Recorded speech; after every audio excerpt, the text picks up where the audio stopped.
Asterix the Gladiator. It was the year 50 BC. After a long struggle, the Gauls had been conquered by the invading legions of the mighty Roman army, and famous chiefs like Vercingetorix had to lay their arms at Caesar's feet. Ancient Gaul, the country we now know as France, was entirely occupied by the Romans. Entirely? Well, not quite, because in the province of Armorica, now Brittany, one small village of indomitable Gauls still held out against the invaders, a small village surrounded by fortified Roman camps. And back in Rome, the great conqueror Julius Caesar felt baffled. He was determined to bring that one little village under the rule of the Roman Empire, along with the rest of ancient Gaul. But how could he do it? More and more legionaries were sent to reinforce the fortified camps of Totorum, Aquarium, Laudanum, and Compendium. More and more legionaries discovered that rumours going around the Roman army to the effect that the Gauls, who lived in this little village, had superhuman strength, were perfectly true. Apparently, a single villager, however weedy he might look, could knock out a whole patrol of beefy Roman soldiers and stroll away humming cheerfully on his way to pick off a few wild boar in the forest for dinner. By Jupiter, Caesar said to himself frequently, there must be some secret behind the superhuman strength of those Gauls. There was. Indeed, there were two secrets. One, of course, was the native courage and resourcefulness of the Gauls, led by Vital Statistics, the chief of the tribe, who was majestic, brave, hot-tempered, respected by his men and feared by his enemies. Vital Statistics himself had only one fear. He was afraid the sky might fall on his head tomorrow. But, as he brightly pointed out, tomorrow never comes, so there was nothing much for him or his brave men to worry about. Bravest of them all was the famous Asterix, hero of many adventures. A shrewd, cunning little warrior, all perilous missions were immediately entrusted to him, and to his great friend Obelix, a menhir delivery man by trade. Menhirs, huge standing stones, which you can still see on some prehistoric sites, are heavy to carry, but Obelix, who was twice Asterix's size, made up in brawn for anything he lacked in brain. Although, as he was ready to assure anyone on the slightest provocation, he wasn't fat, just nicely covered. And he was always ready to set off on a new adventure with Asterix, so long as there was wild boar to eat and plenty of fighting. But the village's other secret was the magic potion brewed by Getafix, the venerable village druid. The origin of the recipe for this potion was lost in the mist of time, and the secret recipe itself had been handed down from druid to druid by word of mouth. All Getafix would reveal was that there was mistletoe and lobster in it. The lobster was optional, but it did improve the flavour. The magic potion gave anyone who drank it superhuman strength for a limited period of time. After a while, the effects would wear off, but until then, a Gaul who had taken a dose of it was invincible. So whenever danger threatened, Getafix would brew up a big cauldron full and dole out a portion of potion to everyone. Or rather, nearly everyone. Obelix, for reasons to be revealed later, never got a helping at all, which he thought most unfair. However, that left more for the other villagers, among whom we must also mention Cacophonix, the bard. Opinion in the village was divided as to his musical gifts. Cacophonix thought he was a genius. Everyone else thought him unspeakable. But so long as he didn't speak, let alone sing, everybody liked him. And Cacophonix was to play an important part in the story you're about to hear. At the beginning of our story, the Roman camp of Compendium was in a ferment. Odious Asparagus, prefect of Gaul and thus a very important person, was paying a call on Centurion Gracchus' army surplus, commanding the garrison of the fortified camp. The prefect's galley had put in at the nearby coast, and 4 slaves carried him in a litter to the gates of Compendium, where Centurion army surplus met him in person. "Ave, prefect," said army surplus. "This is a great honour for me." "Ave, Centurion, you're telling me," said Odious Asparagus briskly, heaving his considerable toga-clad bulk out of the litter. "And now," he added, as they strolled to the Centurion's tent, Let me come straight to the purpose of my visit. I'm going to Rome on leave, and custom decrees that I take Caesar a handsome present, something unusual and very valuable. Settling his distinguished visitor in the most comfortable chair, the centurion nodded, and wondered a little apprehensively what was coming next. I did think, Odious Asparagus went on, of taking him a present from Lutetia. Lutetia was the old name for the capital city of Paris. A marble memo tablet, maybe, for him to carve down his appointments. But no, I thought that's too ordinary. And then, he said dramatically, then I had a brilliant idea. You did? Said Centurion Army Surplus. I did, said the prefect. Why not, I said to myself, why not take Caesar a present of one of the invincible Gauls from these parts? What? Yelped Centurion Army Surplus, who could see so many reasons why not that he was deprived of coherent speech for some little while. He added, when he was feeling a little better. It's like this, you see, Prefect, about these invincible Gauls. There's just one snag. Well, come on then, what is it? Inquired Odious Asparagus, draining his cup of wine. Well, they happen, Army Surplus pointed out, to be invincible. Precisely, said Odious Asparagus. Exactly. That's just what makes them so valuable. You hit the nail on the head. Get me one of those Gauls you have around here, and you won't regret it. It was just possible, Centurion Army Surplus thought, that the influence of the powerful prefect might get him a posting away from this Jupiter-forsaken part of Gaul. Rome, sweet Rome, he thought wistfully. He said.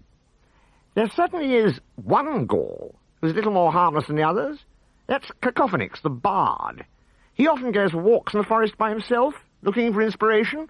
Excellent, said the prefect. Just the thing. I want this bard, and I want him fast. Meanwhile, in the Gaulish village, Asterix was sweeping his garden path, when Cacophonix himself strolled by, his lyre under his arm. Goodbye, Asterix, said the bard. I'm just going for a walk in the forest. Goodbye, Cacophonix, said Asterix, thankfully. He'd been afraid for a moment that the bard was about to strike up there and then and give them a song in the village street. Next moment, Obelix came hurrying up with a menhir on his back. No, Cacophonix, no, he said urgently. Don't go into the forest. You mean I might meet a Roman patrol? Said Cacophonix. Obelix, I'm deeply touched by your concern for my safety and well-being. It's not that, said Obelix. The Romans are keeping pretty quiet at the moment. The trouble is, when you sing in the forest, you scare the wild boars away. Boar? Said Cacophonix, much offended. Let me tell you, those boars appreciate my music more than you do. That's not surprising, Asterix couldn't help saying. You sing like a pig after all. And he and Obelix fell about laughing, while the bard marched off down the road and out of the village. Barbarians, savages, Philistines, he spuffled furiously to himself. The Roman patrol, on its way through the forest, was certainly doing its best to keep quiet. It was made up of 8 or 9 legionaries, all grumbling steadily as they trudged through the trees. Go and capture a bard, they grumbled.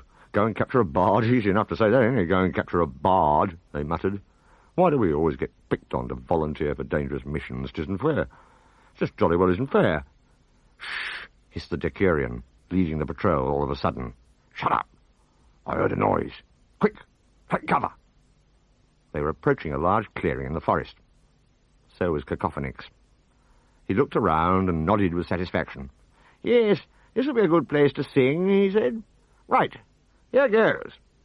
And he plucked his lyre and let fly. Maybe it's because I'm a Morrigan, he warbled, that I love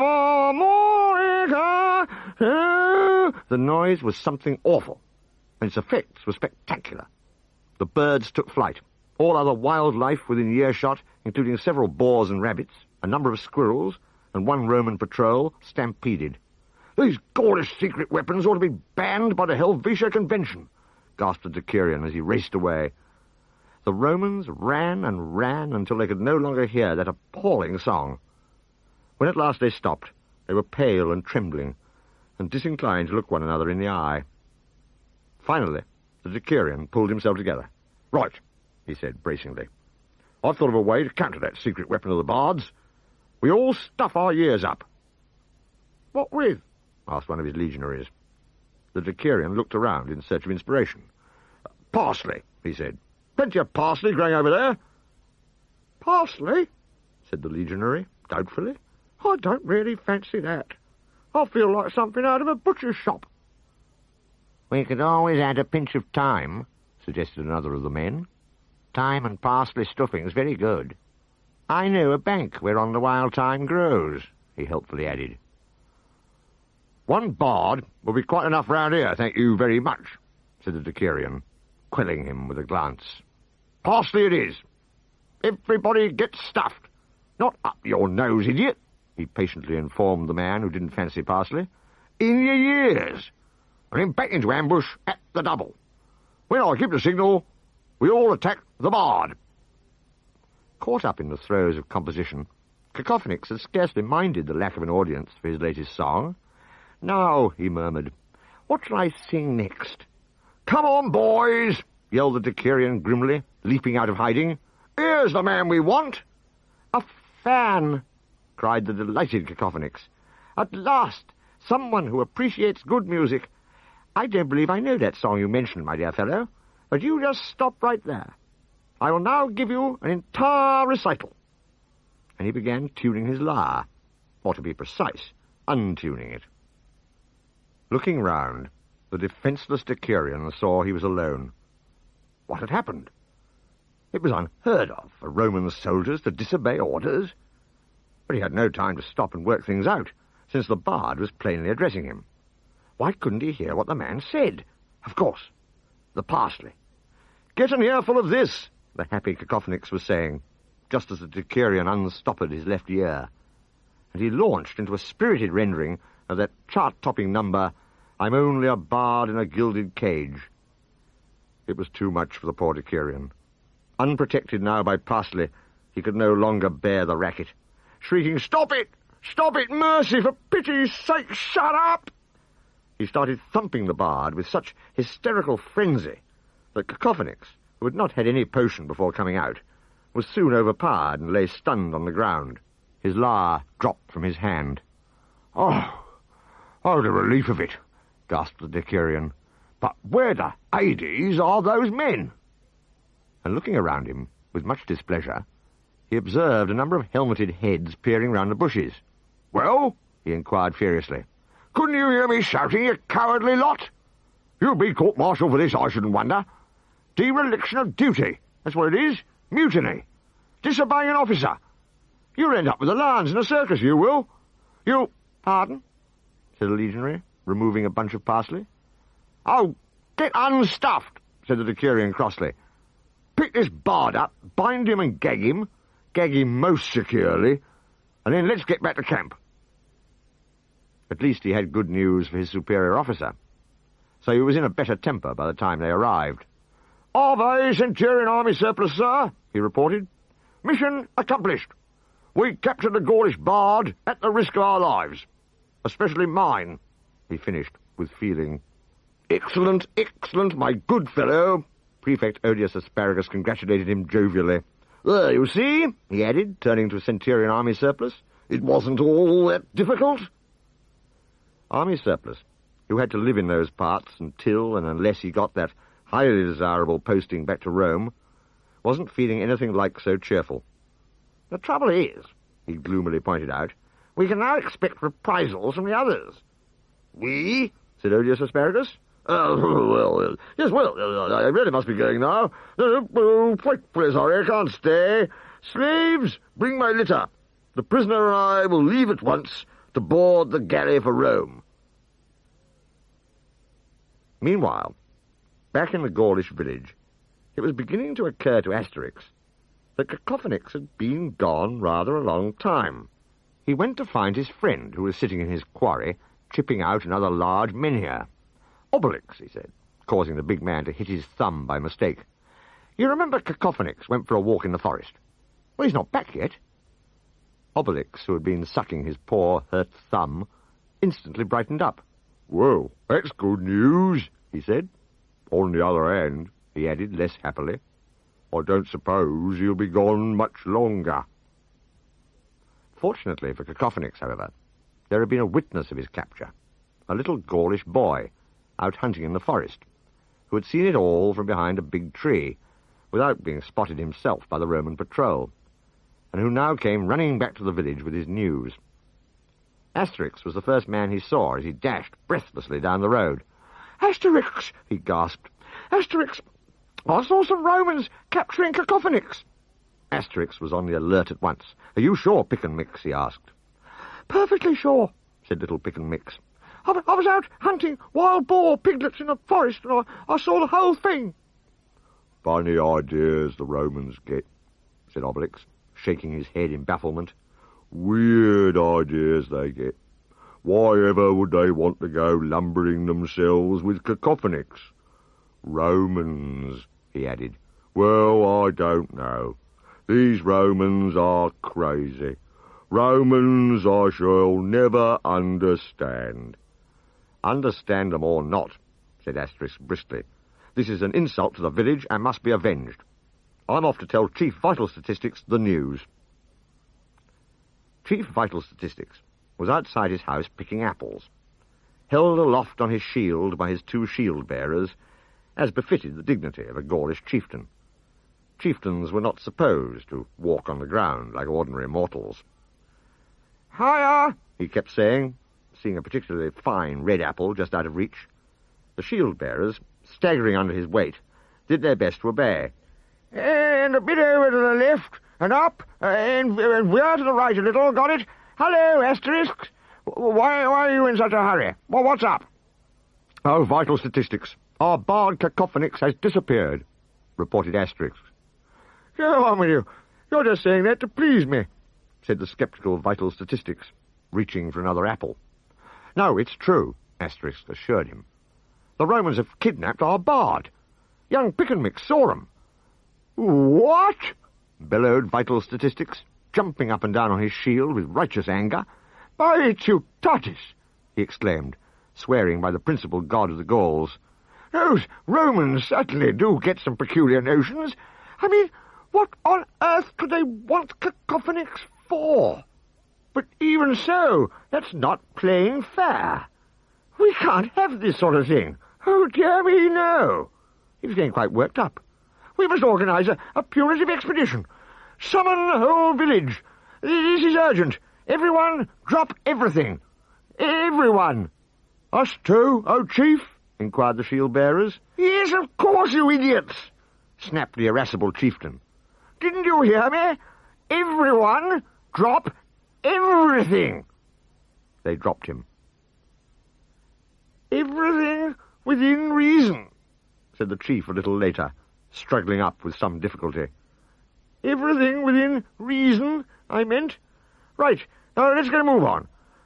A Gaul must know how to make his enemy respect him, and how to make his shield-bearers respect him too, come to that," he darkly added. "Let the Druid prepare the magic potion that gives us invincible strength. I could do with a bit of sticking plaster, too." Soon afterwards, the Gaulish warriors were queuing up for the magic potion. Among them, a familiar figure with a large menhir on its back. "No, Obelix," said Getafix the Druid wearily. "Not you. How many times do I have to tell you you don't need any potion? You fell into the cauldron as a baby and it had a permanent effect on you. It would be dangerous for you to drink any more. You're quite strong enough already." "What, me strong?" protested Obelix. "Not a bit of it. I'm as weak as anything." "Oh, come on," he pleaded. "Look, I'll give you this nice menhir." But Getafix was adamant. He and Obelix had frequently had this argument before. "No, no, and for the umpteenth time, no," he said. "Also, you should know better than to try bribing a Gaulish druid." Getafix had all the menhirs a man could possibly want at home anyway. When everyone except Obelix had had some potion, Chief Vital Statistics, back on his shield again, made an encouraging speech. "Friends, Gauls, countrymen," he resoundingly began, We are going to give these Romans a good lesson by Trutatis. And remember, we have nothing to fear but the sky falling on our heads. Over in the fortified Roman camp of Compendium, Centurion Army Surplus, fully expecting trouble, had drawn up all his men in battle order and was making a similar speech, if with rather less conviction. And remember, he finished, as bracingly as he could, we have nothing to fear but the Gauls. That's what I was afraid of, muttered more than one of the troops. Sure enough, the Gauls in cheerful mood were on their way. I must say, this is the first time Cacophonix ever gave us any real entertainment, said Asterix happily. I say, Asterix, how about a bet? Obelix suggested. The one who knocks out most legionaries wins, and we have to collect their helmets as proof. What do you say? Done, said Asterix. And at that very moment, in Compendium, Centurion Gracchus Army Surplus was issuing last-minute orders. Helmets on! They're coming, gasped one of the two men on sentry duty at the camp gates, going green in the face as the Gauls appeared round the corner and came surging down the road. It's the Gauls! Sound the alarm! Then, seeing his companion about to obey with alacrity, he had second thoughts. No, wait, you stay here and, hold them off. I'll sound the alarm.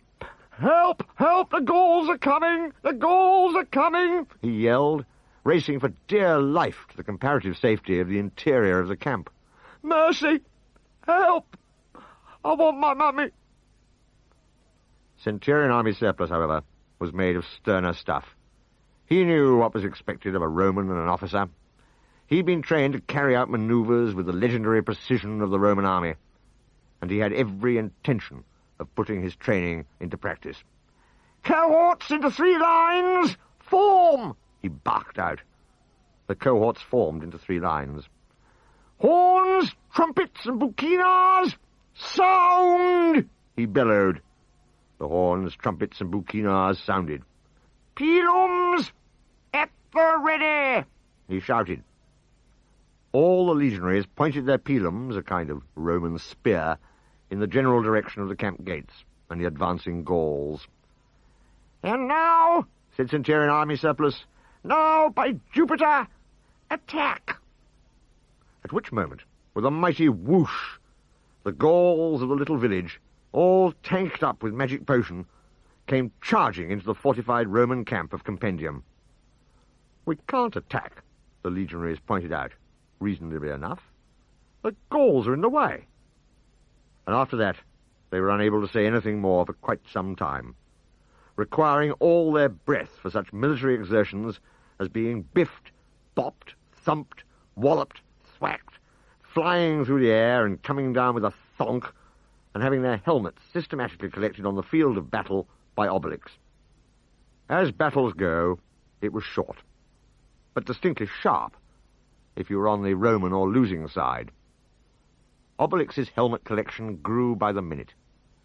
But Asterix wasn't playing the helmet game at all. He was looking for bards instead. Funny, I can't find Cacophonix anywhere, he was saying to himself, puzzled as he worked the Romans over. Where can he be? Ah, there's the Roman commander at last. If anyone knows, he will. Seeing the terrible little Gaulish warrior advancing upon him, Centurion Gracchus Army Surplus retreated until brought up short by the stout fence of the camp, where, having no choice in the matter, he made a brave stand. I shall fight to the death, he announced, going green in the face and quivering like a jelly. Want me to thump you? Inquired Asterix, mildly, lifting the mighty Roman off his feet, armour and all, with a finger hooked under his belt. The battle was still going on full blast. No hope of any reinforcements coming to my aid, thought Centurion Army Surplus. Being a sensible man, who liked to keep his feet on the ground, he gulped and said, hoping none of his men could hear him, Oh, all right. All is lost. Alia jecta est. As Caesar had been the first to make this remark, which meant the die is cast, Army Surplus felt that at least he was in good company. In case Asterix didn't understand Latin, he added hastily in Gaulish. "Put me down, I surrender." "And let it be a lesson to you not to go pinching other people's bards," said Asterix severely, not putting him down. "I suppose once you'd heard him sing, you thought we wouldn't miss him, but you were wrong. We're a tough lot, we Gauls. We can put up with a few wrong notes in the cause of friendship. Now then, give us back our bard, and don't go doing it again." The fact is," said poor Army Surplus, still suspended from Asterix's fingertip in mid-air, the fact is, your bard's not here. Prefect Odious Asparagus took him on board his galley. He'll be on his way to Rome by now. The prefect's giving him to Caesar as a present." Vital Statistics arrived just in time to hear that bit. His jaw dropped. "Oh, really?" said Asterix, disgusted. "Why couldn't you have said so before? We've simply been wasting our time here." And he tossed the unfortunate centurion over his shoulder and up in the air in the general direction of the fence. "Oh, present," said Vital Statistics wonderingly, as the two Gauls walked away. "Oh, present. Now that is the funniest idea yet. You know something, Asterix? I'm inclined to agree with Obelix. His Romans are crazy." Just then, Obelix himself surfaced from the fray, happily carrying a clanking great armful of Roman helmets.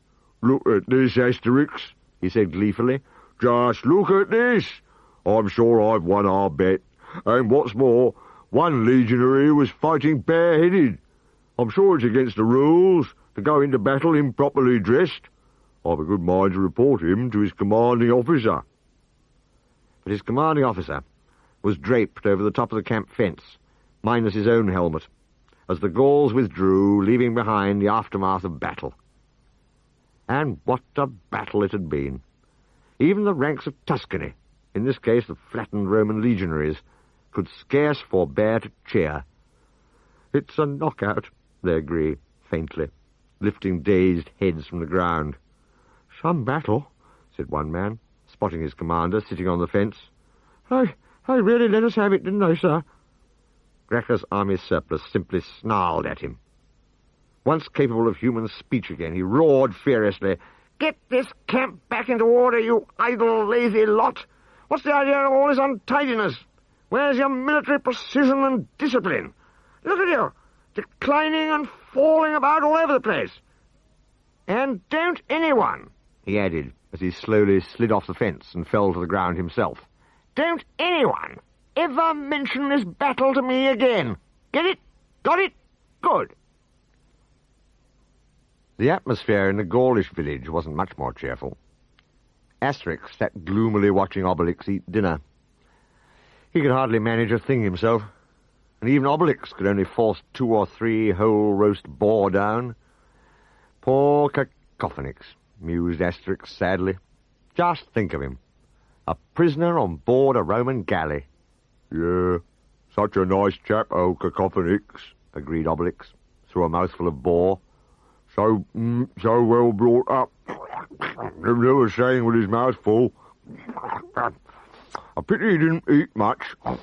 In fact, the only cheerful character at this point in our story was Odious Asparagus, on board the galley and well out to sea, gloating over his Gaulish prisoner. The prefect's joy was unconfined. "Oh, won't Caesar be pleased?" he chuckled. "I just can't wait to give you to him, Gaul." "Your Caesar doesn't deserve me, Roman," Cacophonix said loftily. "Get a move on," Odious Asparagus told the captain of the galley. "Make the slaves row faster." And the drums that set the pace for the oarsmen beat faster. The overseer's whip cracked down harder. It was more than Cacophonix, a tender-hearted fellow, could bear. "Stop having those unhappy souls whipped, Roman," he cried. "Loosen my bonds. I will now give them a song to liven them up." And shortly he was all poised to render a spirited Gaulish sea shanty.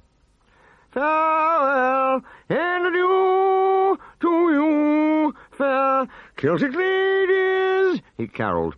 The man playing the drums glowered. "Farewell and adieu to you, ladies of Gaul," the bard continued. All the oars tangled in the air with much crashing of their blades. The ship started to pitch and toss. "Stop!" yelled the slaves. "Mercy!" they begged. "We'd rather have the whip!" they cried. "Bring back the whip!" "Our work isn't all fun and games," said the slave spokesman, when they'd calmed down sufficiently for him to make himself heard. "Well, being slaves, I suppose we can expect to face the music, but please not this sort. Cruel and inhuman punishment, that's what it is. Make the Gauls shut up, and we promise to increase productivity and row our hardest." "You ungrateful, ignorant lot!" protested Cacophonix, as he was dragged away and loaded with chains. "You'll all end up in the galleys!" "We already did," the spokesman pointed out. "And serve you jolly well right," said Cacophonix.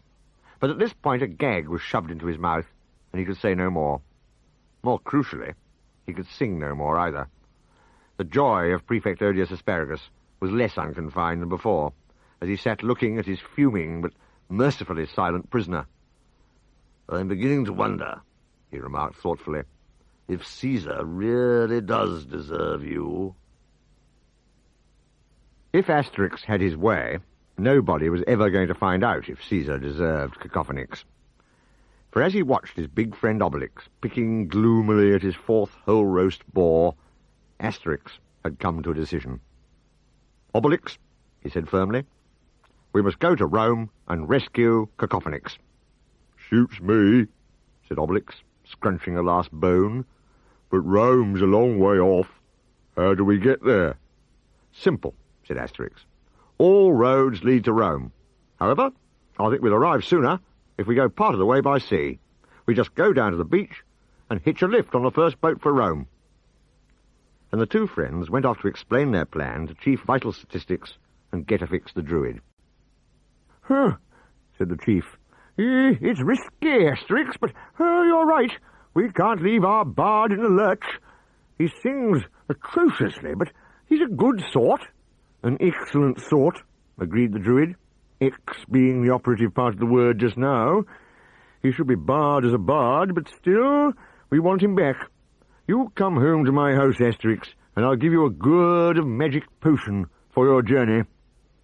"But I'll just go and find someone to deliver my menhirs while I'm away," said Obelix, making off in the opposite direction. He had spotted the village's oldest inhabitant, and thought a little light menhir delivering might suit geriatrics. "You can deliver just one at a time to start with," he explained, as the old man looked a little doubtfully at the quarry full of huge standing stones, so that was all right. And shortly afterwards, the two friends set off for the beach, seen off by all the Gauls shouting, "Good luck, mind how you go, take care." "Don't worry," Asterix called back. "If the Romans aren't nice to us, we'll leave their city full of ruins." Obelix was beginning to have second thoughts as they reached the seashore. Not about the adventure itself, but he realized there was one thing they'd forgotten. "Asterix," he inquired, "what's the Latin for wild boar?" "Singularis porcus," Asterix told him. "Though, come to think of it, I don't know if they have 'em in Rome. I suppose you could always eat an ox or so as a change. Now, we just have to wait for a ship." "Let's have another bet while we wait," said Obelix, looking greedily at the rocks, which had oysters all over them. "We'll see how many oysters we can eat. The one who eats most wins a singularis porcus." But there wasn't time, for just then Asterix jumped up. "Look, a sail!" he cried. "We're in luck!" Obelix was a little disappointed. "Why don't we wait for the next boat?" he said. "Then we could still have our bet." "Don't be so childish," said Asterix. "Think of Cacophonix and help me stop this ship." No doubt about it, the ancient Gaulish sign indicating a wish to be taken on board ship was more conspicuous when made by Obelix's massive hand. To make this sign, the four fingers of the hand were clenched into a fist, and the thumb jerked in the desired direction. For travellers wanting to go to Rome, the direction of the thumb was immaterial, since, as Asterix had already pointed out, all roads led there. and quite soon the ship spotted the would-be hitchhikers and came within earshot of the shore. "It's a Phoenician galley," Asterix told his friend as it sailed closer. "The Phoenicians are famous sailors and merchants." "What's the Phoenician for singularis porcus?" asked Obelix hopefully. Leaning over the side, the captain of the galley hailed the two Gauls. "We're from Tyre, in Phoenicia," he shouted. "My name's Economic Crisis. Would you like to buy any of our wares? Glass, jewels, textiles, purple, furniture?" "No, thanks," Asterix shouted back. "We want to go to Rome." "Right," said the captain, after a moment's thought. "Come on board." After a brief swim, the two Gauls had boarded the handsome Phoenician vessel, and were looking down on the men pulling the galley's great oars. "Are those slaves?" asked Asterix. "Oh, dear me, no. They're my business partners," said Economic Crisis, the Phoenician merchant, chuckling happily. "You see, when we floated the company, I drew up the contract, and they failed to read the small print carefully before signing. I'm chairman and managing director, and they have to do the rowing." Yes, ho-ho," Asterix agreed, looking at the merchant a little doubtfully. "Very kind of you to take us to Rome, I'm sure. I hope it doesn't mean going out of your way." "Oh, that's all right," said the Phoenician. "As it happens, we were planning to go to Rome anyway. A colleague of mine struck sail and abandoned his ship there." "Dear me," said Asterix. "What a tragedy. Did his ship sink?" "No, he sold it," said Economic Crisis. "He was better at striking that sort of sail, you see," he cried. "The pirates may take us prisoner, kill us, or even worse." "Even worse?" Asterix wondered. "Yes," said the Phoenician. "They may steal our merchandise." This was indeed just what the pirates were planning to do. Sighting the rich prize ahead of them, the pirate captain was rubbing his hands with glee. "Shiver me timbers, we've got 'em, me hearties," he told his crew.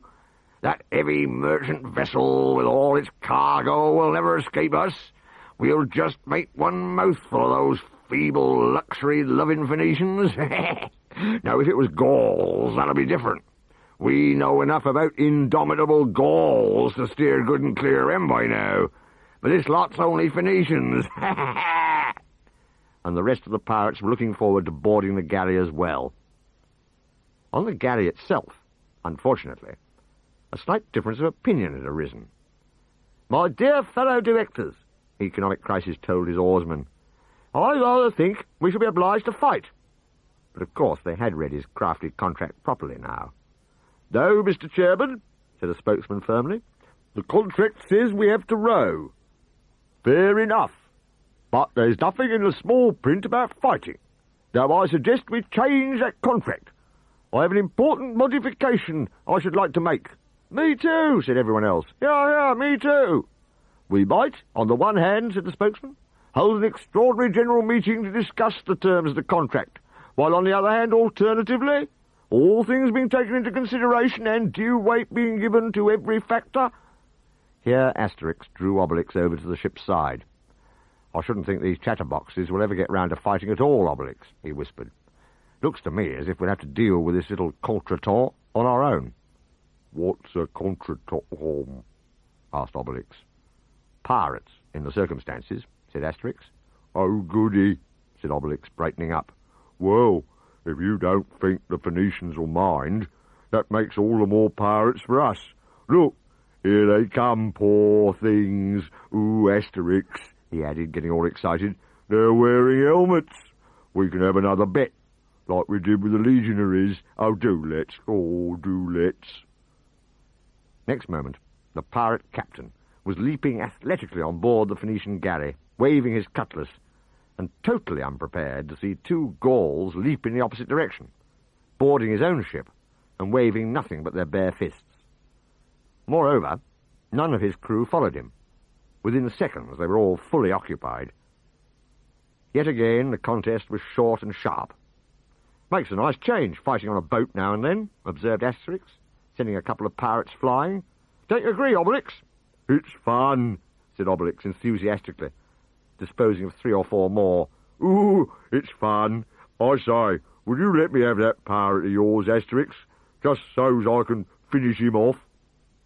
But pretty soon the fun was all over. A gentle tap from Asterix sent the mast of the pirate ship crashing down. "Right, that's that," said Asterix, dusting his hands together. You mean it's over? What a shame, said Obelix sadly. I thought these pirate galleys carried bigger crews. And they didn't all play fair either, he added, juggling yet another pile of helmets. I saw one jump into the sea to get away. That's against the rules. I'm sure it is.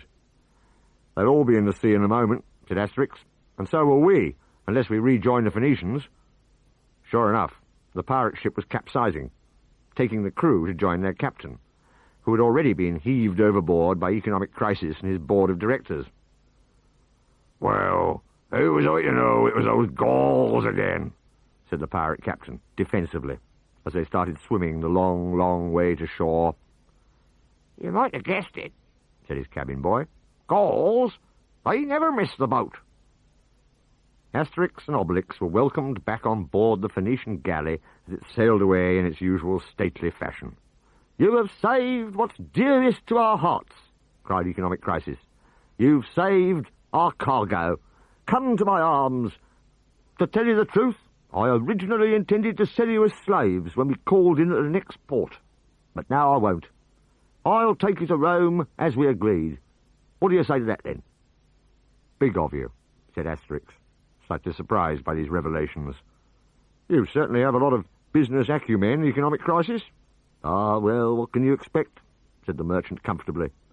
"As my partners and I were agreeing just now, we're all in the same boat, and if our overheads aren't to make us go under, we mustn't rest on our oars.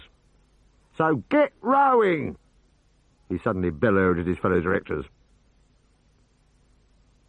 But what, you may ask, had been happening to Cacophonix all this time? By now he had arrived in Rome, to be led in chains before Caesar by prefect Odious Asparagus. "Ave Caesar," said Odious Asparagus politely. "I've brought you a gift." "Ave Odious Asparagus, prefect of Gaul," said Caesar, none too thrilled at the thought of yet another useless present. "Well, what is it?" "A little souvenir of Gaul, O Caesar," said Odious Asparagus, very proud of himself, also rather thankful to be parting company with Cacophonix. "It's a Gaulish bard, that's what it is. One of those indomitable Gauls from a little village near Compendium." "Well, really," thought Cacophonix indignantly. "Souvenir, indeed. Just as if I was a vulgar painted seashell. A bard. Fancy that. How interesting," said Caesar, not managing to sound very interested, which annoyed Cacophonix yet further. "You can jolly well wait for the cows to come home before I'll sing for you, O Caesar," he said to himself, "and you'll never know what you're missing. Just serves you right." "Well, thanks for this original little gift, prefect," said Caesar, inspecting the bard without noticeable enthusiasm. "You may go." And he snapped his fingers at a nearby servant. "Send for Caius Fatuus, the gladiator trainer," he told the man.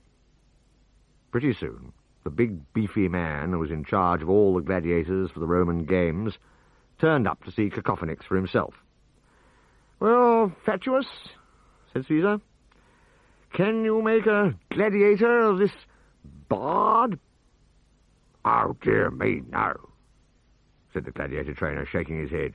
"No, I'm afraid not. Oh, no chance, no, he's too weak, you see, not enough meat on him." "Ooh," thought Cacophonix. "If I wasn't restraining myself out of sheer good manners, I'd jolly well break all these chains and show you." "Right," said Caesar. "Then you can just throw him to the lions at the next games. Take him away with you. I like this palace kept neat and tidy." And so poor Cacophonix was taken away and locked up in a cell near the Circus Maximus, where prisoners were thrown to the lions at the Roman games, without ever getting a chance to sing to Julius Caesar at all. But help was on the way. The Phoenician galley was nearing the end of its voyage, Rome is only a few hours' walk from the seaport where we were about to put in, Economic Crisis told the two Gaulish heroes. We'll be here for a while to buy and sell goods, lying at anchor. Lying? Said Asterix. Well, only a bit of sales talk, said Economic Crisis. Perfectly legitimate. If you finish your own business in time, meet us here, and we'll take you back to Gaul. Thanks, Economic Crisis, said Asterix, and he and Obelix disembarked. Hoist the flag! Economic Crisis shouted. An extremely handsome flag rose to the ship's masthead. The Gauls stopped on the quayside to stare at it. What does it say, Asterix? Asked Obelix, who was not a great reader. Sail, said Asterix. It's a flag, said Obelix, puzzled. not a sail.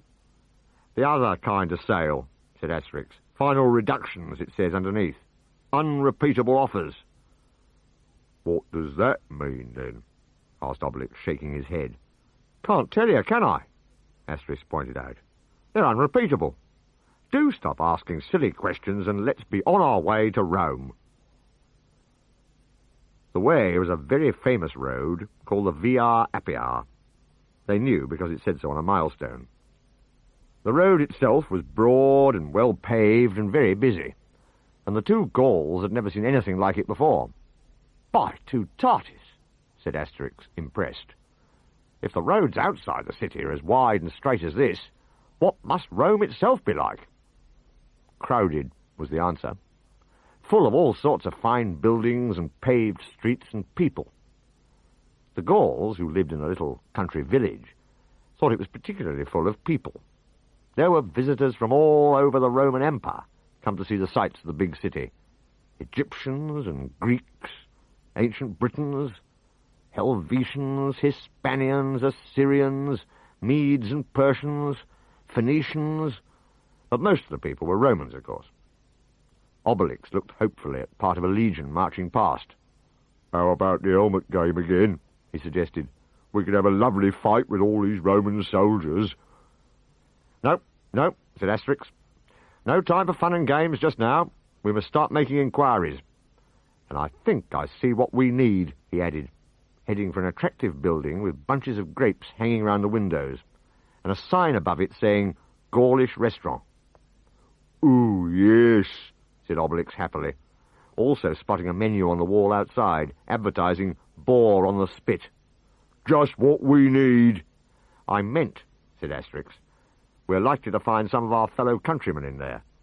Still, we could put back a boar or so at the same time, he admitted, discovering that he felt quite hungry himself after their long walk along the Appian Way. No sooner did they enter the restaurant than the busy Gaulish proprietor hurried past carrying a huge, succulent roast boar. Just recline at this table, he told the two Gauls. I'll be with you in a minute. Recline? Said Asterix doubtfully, looking at the couches beside the restaurant tables. Doesn't sound, to me, very good for the digestion. But looking around, he saw that all the other customers were lying back, propped on their elbows, and Obelix happily sank onto a couch, breathing in the delicious aroma of boar. Oh, well then, when in Rome, do as the Romans do. Asterix muttered to himself, settling as comfortably as he could. In a moment, the proprietor came bustling back. Good evening, said Asterix. We came in here because we're Gauls. Well, we actually came in here for some wild boar, said Obelix a little anxiously, in case the boar got away. We came in here for some wild boar because we're Gauls, Asterix agreed. Well, fancy that, said the proprietor. Fellow countrymen, nice to meet you. My name's Instant Mix. I've been living here in Rome for quite a while. I'm saving up to open a Roman restaurant back home in Lutetia, you see. And the other reason we came in, said Asterix, firmly interrupting the proprietor's life history, is because we're looking for a friend. A bard, actually. Well, sort of a bard. Well, anyway, he's been given to Julius Caesar as a present. At this, Instant Mix stared at the Gauls as if in surprise and alarm, made several interesting faces, the meaning of which was hard to interpret, and hurried off again. How odd, said Asterix. He just went away without a word. And without our order, too, said Obelix, quite seriously worried. However, he had no cause for anxiety. Very soon, Instant Mix hurried by to leave a couple of sizzling, hot, deliciously fragrant and juicy roast wild boars on their table. 10 minutes or so later, he came back and addressed Asterix in a hoarse whisper. "Take care. Come and see me this evening. I carved my address on a tablet and slipped it in one of the boars." "Ah, that'll have been the bit that was rather hard to swallow," said Obelix, picking the last bone clean. He looked a little sadly at his empty plate, and then brightened. "I tell you what, bring us your address again, inside another boar." This time, the Gauls retrieved it safely. "Right," said Asterix, as they left the restaurant. "So we've got a date to meet Instant Mix this evening. What shall we do to fill in time until then?" "We can always go back into his restaurant and have some more boar," suggested Obelix, who had only had half a dozen. "No," said Asterix. "It's perfectly obvious. Instant Mix doesn't want the Romans suspecting he's in league with us, and we don't want to make ourselves conspicuous." "Me? Conspicuous?" said Obelix indignantly. Asterix looked at his friend and sighed. "Obelix," he said, "anyone who eats 6 boars at a sitting is going to be just a trifle conspicuous. Come on. I've often heard tell of the famous Roman baths, and that looks like 'em on the other side of the street. Let's go and have a bath." The Gauls went into the Roman baths. At home they were used to bathing in a wooden tub in front of the fire, and rather expected a tub or so here, perhaps on a grander scale, but there was no such thing in sight. Only a hall with a great deal of glossy tiling, and several rooms leading off it. "You get undressed in the apoditorium," said the slave, taking people's money at the cash desk. "In the what?" asked Obelix. "I think he means changing room," said Asterix, and he proved to be right. Soon the 2 Gauls came out of the apoditorium clad in nothing but towels, a smallish towel for Asterix, and a giant emperor-sized towel for Obelix. Another slave was waiting. "This way, noble lords," he said. "Noble what?" said Obelix. "I think he means us," said Asterix. Shaking his head, Obelix followed his friend into a room labelled Sudatorium, with great clouds of what looked like mist wafting out of it. He was beginning to feel very dubious about this bathing notion. "We haven't got much on," he muttered. "I just hope we don't catch cold, that's all." There was little likelihood of that.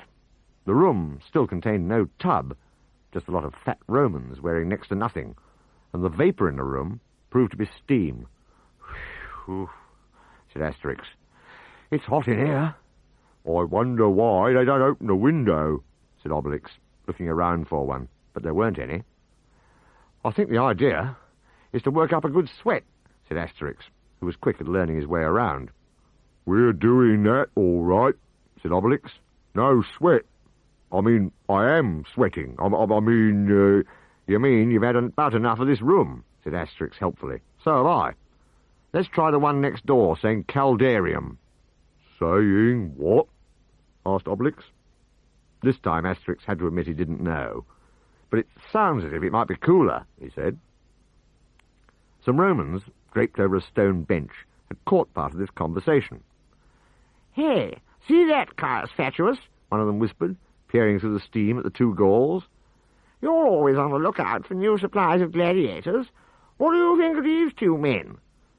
Caius Fatuus followed the direction of his friend's gaze. Yes," he said, looking appreciatively at Obelix. "Interesting. Especially the fat one." Obelix was still shaking his head at the curious ways of the Romans as he left the Sudatorium. "This was a funny idea of yours by Tutatis," he told Asterix. "Oh," thought Caius Fatuus, the gladiator trainer. "He said, by Tutatis. Tutatis is the principal god of the ancient Gauls. Therefore," he concluded, as the wheels of his mind went slowly round, "therefore, QED, they must be Gauls." I could do with a couple of good Gaulish warriors in the arena. And he got up and followed them into the caldarium, which they had just discovered was even steamier than the sudatorium. They were rapidly turning the colour of cooked lobsters in a pool of very hot water. Phew, said Asterix again. We may be hard-boiled ourselves, but this is overdoing it. Caius Fatuus coughed politely. Excuse me. You seem to be strangers here. I'll guide you round the baths if you like. I come here regularly for my health, though for a busy man like me it sometimes is a bit of a sweat. What you want to do now is go to the frigidarium. The what? Said Obelix. And dive into the pool of icy water. Caius Fatuus finished.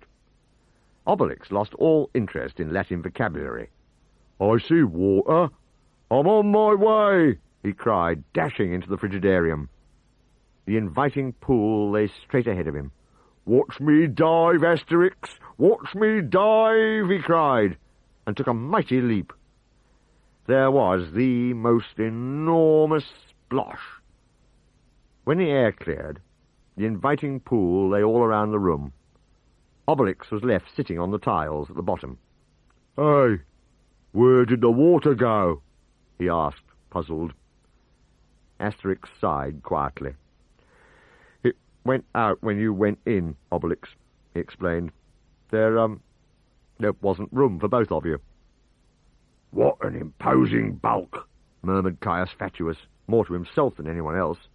But Obelix heard him. Not suggesting I'm fat, are you, Roman? He inquired menacingly. Were you suggesting I was fat, then? Good gracious, no, my dear fellow, Caius Fatuus assured him. No, no, no, no. He could tell this was a touchy point.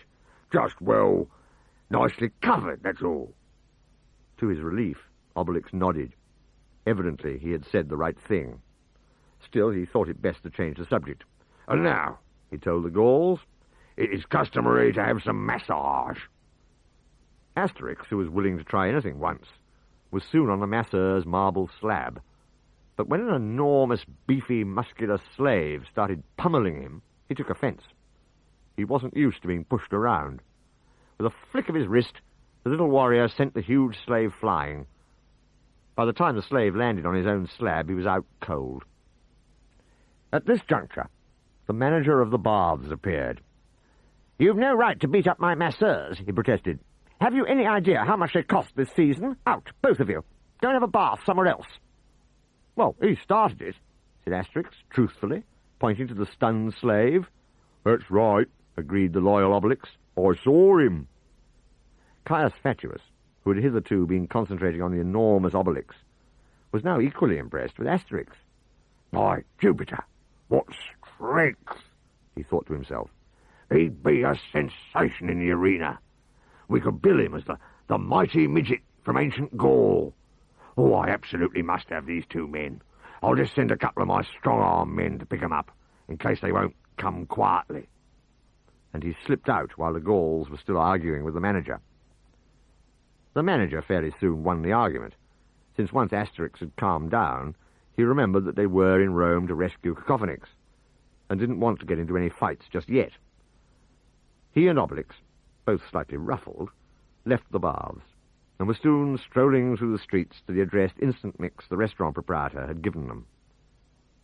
It turned out to be an apartment block, something Obelix had never seen before, nor had Asterix, but he knew what such places were called. "It's an insular, a place where people live on top of each other," he informed his friend. "On top of each other?" said Obelix, shaking his head. "These Romans are crazy. I always told you so." They climbed several flights of stairs. "Here we are," said Asterix. "The third floor. That's where Instant Mix lives." "Now, will you believe me?" inquired Obelix. "These Romans are crazy." "Look, never mind all that," said Asterix impatiently. "Stop wasting time. Just knock at this door, will you?" "Right," said Obelix. There was a mighty crash, and the door caved in. Somebody squealed. "I said knock," yelled Asterix, controlling his temper with difficulty. "I did not say knock it down. I did not say smash it in. I did not. All right, no need to shout, said poor Obelix. You know I can't tell the difference between knocking and smashing. Listen, I'm sorry, What's the idea of all this? Said the person who had squealed. A large Roman matron was standing in the shattered doorway. Awfully sorry, ma'am, said Asterix politely. Does Instant Mix live here? No, said the Roman lady with awful dignity. He lives opposite. Right, said Obelix, willing and helpful as ever. I'll just knock. There was another mighty crash. Another door caved in. Don't touch any more doors, Asterix almost screamed. I wish, said Obelix, you wouldn't keep shouting so. It upsets me. I didn't shout at you when you got us into hot water back at those baths, did I? And what about my door? Shouted the Roman matron. Who's going to pay for my door? Let's have a bit of peace, yelled a neighbour, leaning over the banisters in his nightshirt. We're trying to sleep in here, by Jupiter. This interruption came in handy for the Gauls, since the matron and her neighbour were obviously enemies of long standing. You can't talk, by Mercury, the matron shouted back up the stairs. Practising the lyre all night, every night? Oh, and how about you then, by Vulcan? Inquired her neighbour. Holding orgies every calends. But here Instant Mix appeared in his own ruined doorway, beckoning the Gauls in, and they left his neighbours to their slanging match. Nice little place you've got here, said Asterix, looking around him. Yes, not bad, agreed Instant Mix. Cubiculum, kitchen, triclinium, and running water down the road at the aqueduct. It's a GLC flat. A what flat? Asked Obelix. GLC, Greater Latin Council, said Instant Mix. Now then, about your friend, he added, pouring wine for his guests as they reclined on couches. They were getting the hang of it quite well by now. I think I can give you some information. Word's been going around about a bard, prefect Odius Asparagus, brought back from Gaul as a present for Caesar. At least the prefect says he's a bard, though I believe one eminent Roman music critic heard him sing and said Odius Asparagus had been sold a perp. So I don't know if that's your man after all. That's our man, said Asterix with conviction.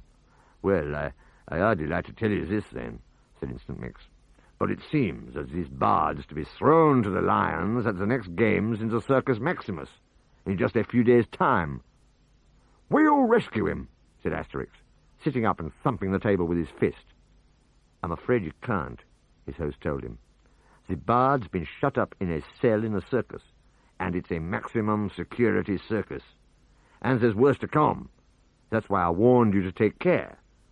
You must be indomitable Gauls like the bard. You must flee from Rome.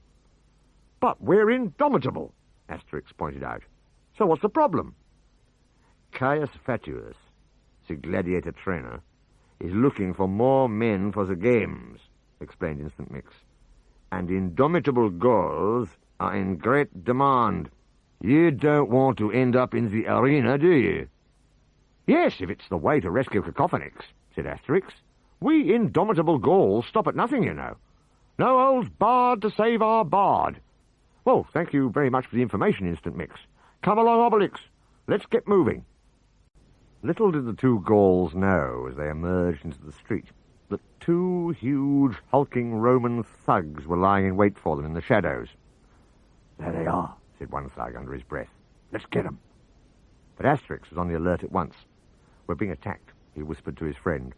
Oh, good, said Obelix happily. About time we saw some action. The action was short and sharp. Too short for Obelix's liking, and much too sharp for the Romans. Only two? Obelix asked his flattened victims, sounded disappointed. Aren't there any more of you? But the man was beyond answering. Obelix picked him up and shook him in an effort to get some sense out of him. But this didn't appear to work, and the two Gauls set off in search of an inn where they could spend the night. Some little time later, the Roman thugs scraped themselves off the ground and made their way back to their master, groaning. Well, said Caius Fatuus, the gladiator trainer, hopefully. Did you get me those Gauls? Not exactly, boss, said one feebly. They didn't want to come, see, explained his companion. And I suppose you let them escape, said Caius Fatuus grimly. Well, in a way, said the first thug. Sort of. And you can't say where they've gone, his boss inquired. Not in so many words, no, said the second thug. Here Caius Fatuus lost his temper. You hopeless weeds, he yelled. You stupid wits. I must have those 2 men.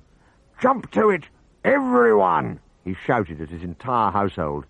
Find where those Gauls have gone. The trouble about that was the sheer size of the city of Rome, something which amazed Asterix and Obelix. Look, said Asterix, after they'd been walking for a while. See that round building with all the arches? That'll be the Circus Maximus, I bet. Yes, it must be. There's an inn opposite called the Circus Inn. That should suit us nicely. Right, said Obelix.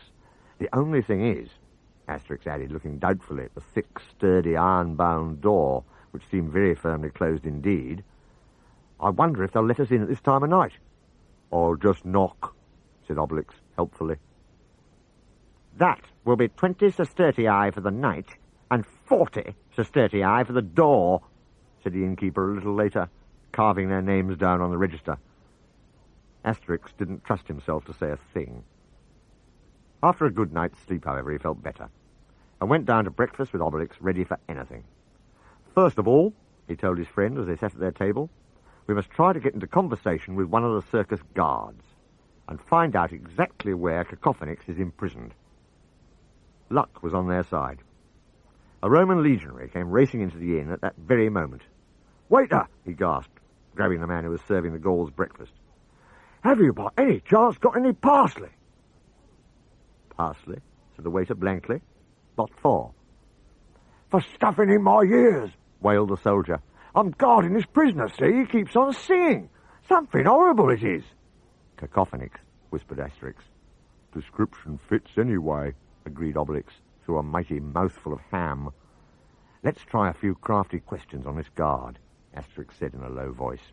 We must go about it cautiously. We don't want to arouse his suspicions. No, we don't, agreed Obelix. Hey, you, he added, raising his voice. Yes, you, the legionary. Where's Cacophonix imprisoned? Oh, I love your idea of caution, moaned Asterix quietly. I just love it. Cell 28, first basement down, but it's a secret, said the guard obligingly. There, Obelix triumphantly told his friend. It worked, didn't it? A little later, the two friends were strolling over to the great building of the Circus Maximus itself. I'll just take a little magic potion, said Asterix, producing the gourd Getafix the Druid had given him. Now, here's my crafty plan for rescuing the bard. We knock down everyone and everything in sight until we find Cacophonix. Then we make off with him. That's a really crafty plan, said Obelix happily. It was just up his street. Halt, said the man on guard at the main gates. No enter, he added, several feet up in the air above the main gates. But the Gauls were already through them and exploring the corridors of the circus basements, flattening any Roman soldiers who happened to be in the way. Cell 25, 26, 27, said Asterix. We're getting warm. I'll bet about the helmets is still on, isn't it? Said Obelix, picking up his sixth. But Asterix took no notice. He had just reached cell 28. The door was wide open and... Oh, no, cried Asterix. It's empty. Outside, however, stood the guard they'd met in the inn, and he recognised them. Hey, he said, taking the parsley out of one ear. What are you two doing down here? Where's the bard, guard? Asked Asterix grimly, pinning him to the wall and shaking him ever so delicately. They changed his cell, gasped the soldier. He's somewhere in the third basement down because nobody could bear to hear him anymore, and please would you kindly stop doing that? Come on, said Obelix, preparing to forge on down to the third basement. No, I think not, said Asterix. No, I'd say this calls for a little more thought. Let's go and see our friend Instant Mix. He's full of good advice. Good idea, said Obelix. His balls aren't bad either. Sound the alarm! Somebody yelled in the depths of the great building. The Gauls strolled quietly back the way they had come. Obelix picked up a few more helmets in passing. "Halt!" said the man on guard at the main gates. "No exit!" He added, several feet up in the air above the main gates. But the Gauls were out by then. News of the goings-on in the Circus Maximus soon came to the ears of Caius Fatuus, the gladiator trainer, in his own luxurious quarters. "2 Gauls trying to rescue the bard," he said, delighted. "Those must certainly be my men, and they must certainly be indomitable Gauls." That's what the guard said, agreed the man who had brought the message. "I want the whole staff out, combing the city in groups of 3, said Fatuus briskly. "I must have those 2 Gauls. Bring 'em here. If they still can't be found, put up wanted notices everywhere. I'm offering 10,000 sestertii to anyone who turns in those 2 indomitable Gauls." The staff of the Circus Maximus were all enormous, muscular, and immensely strong. One group of 3 had, of course, gone straight to the Gaulish restaurant, where our heroes had been spotted the night before, and they were in luck. Out strolled the 2 Gauls, looking well-fed. "Let's get 'em," said the leader of the party, coming up behind Asterix and Obelix. "It's a nuisance, you know, Obelix, what Instant Mix told us about the Circus Maximus," remarked Asterix, swiping the huge man casually out of the way. "Makes me come over all faint," agreed Obelix, knocking the heads of the other 2 men together and dropping them in the gutter. "Hearing things like that." "He said only condemned men, lions and gladiators get into the circus," continued Asterix, strolling round the corner. "Why don't we dress up as lions?" said Obelix. "Here they come," whispered the leader of another party of thugs, lying in wait just up the street. "You're too fat for a lion," said Asterix, without thinking, as he brushed the leader of this second party aside. "I am not fat," Obelix protested, dealing with the second man. "Sorry," Asterix apologised, "I know." He disposed of the third man, just well covered. "All the same, we must save our bard." "Of course," agreed Obelix, as they started to cross the road. Raising his dazed head, the leader of the second party of thugs saw a patrol of armed men coming up the street. "Hey, here come the cops," he told his companions hoarsely. "We'd better beat it." They beat it, leaving Asterix and Obelix to meet the oncoming party of military police, who had been alerted by the sound of battle. Now, what's all this here?" said the patrol commander severely. "You just come along with us down to the station, and mind you come nice and quiet now, no funny business. We're 7 to 2.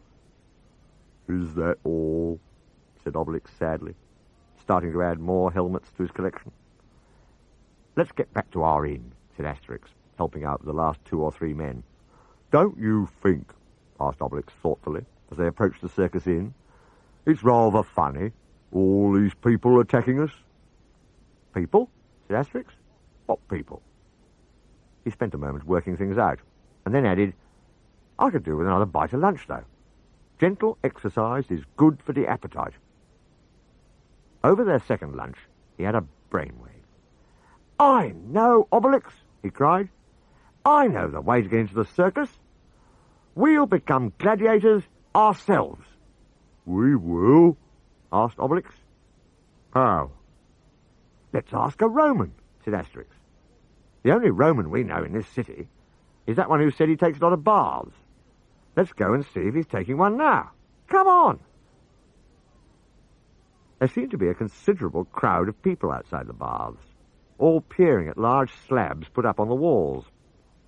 "What's it say?" one man at the back of the crowd was asking. "Read it out, somebody." A man at the front obliged. 10,000 sestertii, he read, "for the capture of 2 dangerous indomitable Gauls, 1 small fair man, big moustache, winged helmet, 1 fat ginger-haired man, big moustache, pigtails, signed Caius Fatuus, gladiator trainer." 10,000 sestertii, said one Roman citizen. "That's a lot of money." "I could just do with 10,000 sestertii, agreed a second Roman citizen. "Look," said a third Roman citizen, pointing up the street. "Here come 10,000 sestertii." There was much pushing and shoving as people shouted, "I spotted them first. No, me, it's a lie. Those 10,030 are mine." "What on earth is all this?" said Asterix impatiently. "Let us by, do. We're in a hurry." And he and Obelix made their way through the crowd, which went flying in all directions, and into the baths. "Oh, it's you two back again, is it?" said the manager of the baths grimly, confronting them at the top of the steps. "I thought I told you before, I don't want—" But the rest of what he was saying was lost as he went flying through the air and came down splosh in the cold pool of the frigidarium. "Oi!" shouted one of his angry customers. "You've got your sandals on. Disgusting, that's what it is. You just take those sandals off if you want to come in the bath." "I hope that Roman's here," said Asterix, as he and Obelix strolled on. "He did say he came to the baths regularly, and apparently the Romans have a bath every day." "These Romans," agreed Obelix, "are crazy." They went into the sudatorium. "Ah, there he is," said Asterix, recognising a large figure in nothing but a towel. Caius Fatuus recognised the Gauls, too. "The Gauls," he thought to himself, sweating even more than he was meant to. "Help! My men haven't captured them, and they've come to get even. They've got me in the hot seat. I'll have to throw the towel in now." However, he decided against that when Asterix marched up to him. Since the towel was all he was wearing, he was going to feel even more defenceless without it. He observed, with a nasty sinking feeling, that Asterix seemed delighted to see him. "We were looking for you," said the little Gaul, confirming his worst fears. "Listen," stammered poor Fatuus. I can explain everything." "Oh, good," said Asterix. "What a bit of luck. Then you can tell us how we get to be Roman gladiators." "Gladiators?" said Caius Fatuus, unable to believe his ears, or indeed his own luck either. "Gladiators? You want to be gladiators?" "That's right," said Asterix, patiently. Well, you've come to the right man," chortled Fatuus.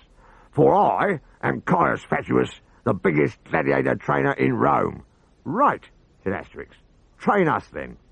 "Certainly, happily, by all means," said Fatuus. "Delighted, my dear fellows, delighted." And in no time, he was back in his clothes and leaving the baths with his new recruits. He was slightly surprised to see the tangled heap of Roman citizenry piled outside the entrance. "What's been going on here?" he wondered. "They seem to want to stop us getting into the baths," Asterix told him. "No offence meant, but these Romans are crazy," Obelix explained. Caius gazed at the Gaul's handiwork in some awe. "Won't Caesar just be pleased with me?" he thought gleefully. "Just wait till he sees what I've got for the next games. My fortune's made. But I must make sure they don't get away again. I must win their confidence. I'll soften them up until they're ready to sign the contract, which gets them into my hot little hands." "Come along in," he said jovially, as they reached his own quarters. "How about a little light meal?" "Could we make it a big, heavy meal?" suggested Obelix hopefully, but Asterix shushed him. Soon they were reclining at a table laden with luxurious delicacies from all over the Roman Empire. "Just taste these pasties," Caius Fatuus urged his guests. "A new recipe, very popular in Roman high society. They cost a fortune." "What's in them?" asked Asterix warily. Caius Fatuus smacked his lips. "Nightingales' tongues imported from northern Gaul," he said. "Sturgeon's eggs from the farthest of barbarian lands. Cockroaches' gums from out of Mongolia," he added, biting into one. "Well, what do you think of them?" Obelix put 3 at once into his huge mouth and munched briefly. "Salty," he said. "Salty?" gasped Fatuus, not at all jovial any more. "These choice gourmet delicacies salty? Is that all you can find to say?" "No," said Obelix, still feeling optimistic. "Is there any boar for the next course?" "Boar? You boar?" snapped Fatuus. "Right, the fun's over. I want your marks on these contracts and sharpish. And he produced a couple of little tablets and styluses, which were indeed quite sharp. Asterix could easily tell that Caius Fatuus was up to a bit of sharp practice himself, but neither he nor Obelix had any objection to signing the contracts which bound them to perform as gladiators, since that was exactly what they wanted. Good, said Fatuus, snatching the tablets back in case they changed their minds. He raised his voice and yelled, Insalubrious! I beg your pardon, said Asterix, rather offended, since he had taken a bath only the day before. But it turned out that Insalubrious was the name of the man who strode into the room next moment. Caius Fatuus, who liked the pleasures of his elegant table, was not quite literally the biggest gladiator trainer in Rome, because Insalubrious, who did the actual donkey work of training for him, was half a size bigger again. He had arms and legs like tree trunks, and a torso like a barrel, and all of it was solid muscle. He had huge, broad shoulders, and no neck to speak of, a bristly, shaven head, and a mean expression on his face. Insalubrious, said Caius Fatuus, take these two new gladiators away and train them for the circus, and jump to it.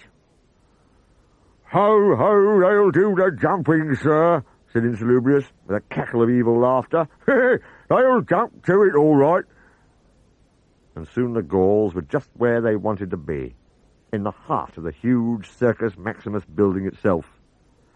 These are the gladiators' quarters, Insalubrious told them, as they marched through a gateway and into a practice arena, where several large, tough men, dressed in a curious assortment of armour, were scuffling with each other. Right, we'll start your training right away. Oh, good, said Asterix. We are in rather a hurry. Funny, eh? Snarled the trainer, glaring at the little warrior. I'll teach you to take that insolent tone with me. I'm about to make you into a couple of formidable fighting machines, I am. You'll be capable of any feat of arms when I finish with you. Scared? You should be. Dear me, yes, said Asterix, chuckling. I've got cold feet already. Never mind the arms. Oh, stop it, Asterix, Obelix begged. You're giving me the giggles. Insalubrious did not think his new recruits were taking this anywhere near as seriously as they should. You, fatty, he snarled at Obelix. Try punching me. Can I? Said Obelix, thrilled. Can I really? Ooh, thanks. But Insalubrious was quicker on his feet than he looked, and swerved out of the way of Obelix's enormous fist. Hey, hey, hey, he chuckled. Obelix tried again. This time Insalubrious ducked in the other direction. He chortled. Asterix, tell him to stand still, Obelix complained. But the trainer was advancing on him, fists clenched. My turn now, he said gleefully, punching Obelix in the stomach with all his might. To his astonishment, Obelix just stood there and never so much as flinched. You see, said Obelix, I don't keep ducking about, do I? Insalubrious snarled a little more and turned to Asterix. Right, he said. Now then, Titch, your turn to... But whatever he'd been going to say, he never got a chance, because Asterix had hit him right out of his sandals and way up into the air, where he hovered for a second or so before coming down to the sand of the arena again with a tremendous thud. You just have to move a little faster, Obelix. That's all there is to it, Asterix explained. It's all those baths you made me take, Obelix grumbled. I must have sapped my strength. Watch out, Gauls, gasped Insalubrious, coming round. I've got you marked down. Insalubrious is furious, one of the gladiators who had been watching told Asterix. I wouldn't give much for your chances. You wouldn't have to, if we're marked down, Asterix pointed out, sending Obelix into another fit of the giggles. Insalubrious was a tough character, however. Getting to his feet again, he pointed to Obelix. You, fatty! I am not fat, said Obelix dangerously. Insalubrious took no notice. I'm going to train you as a retiarius. A what? Said Obelix. A gladiator who fights with a trident and a net, said the trainer. You have to catch your opponent in the net like a fish. Come on, have a go. Here's the net, and the stick we use for a trident in training. And Insalubrious drew a wicked-looking short sword of his own and shaped up to attack. Don't you have a stick too? Inquired Obelix. I'm not training, Chuckled Insalubrious nastily. Fair enough, said Obelix, and tossed his stick and net aside. Here, said Insalubrious. What's the idea? This is, said Obelix, knocking him cold with a mighty blow and then draping the net over his huge, prone form. Insalubrious started coming around for the second time. His feeble struggles only entangled him in the net even further. Get me out of here, he spluttered. Coming, said one of his gladiators, trying not to laugh.